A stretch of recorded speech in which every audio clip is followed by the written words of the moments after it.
It was botched from the word go.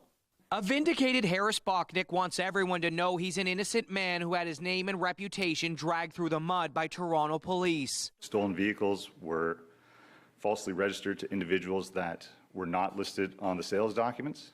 In all, 176 charges were laid against Bachnick and his colleague Fadi Zito, who worked in tandem at a Mitsubishi dealership in Scarborough, securing and selling luxury used cars to customers across the GTA. Police allege the men were committing fraud by knowingly selling stolen cars and trucks and altering vehicle Carfax reports and documents to cover their tracks. I submit from the first day on, myself, the co-accused, that nobody had any part in this. Everything that we did was above board. Ultimately, the Crown dropped all 176 counts against them following a review of what Bachnick calls a shoddy investigation into the alleged fraudulent car sales, totaling about $2.2 million.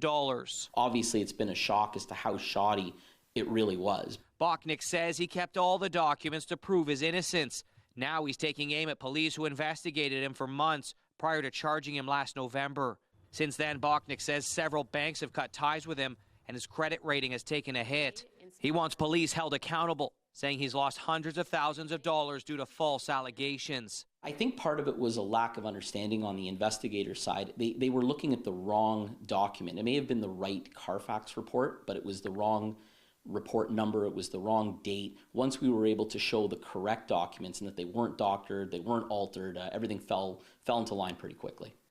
Toronto police maintain, quote, the Crown's decision does not negate the reasonable grounds upon which charges were laid or the validity of the charges related to Project Warden. You can see that the report that Bachnick says had police spoken with him, they never would have charged him in the first place. We're able to now show that every single document that's been floating around has been authenticated. It is the correct document. Nobody would ever tamper with or alter that, especially under my watch. And as I've said from the beginning, for one simple reason, I was raised better than that.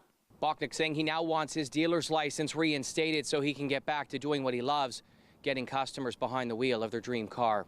Mike Arsleedy, CTV News, Barrie.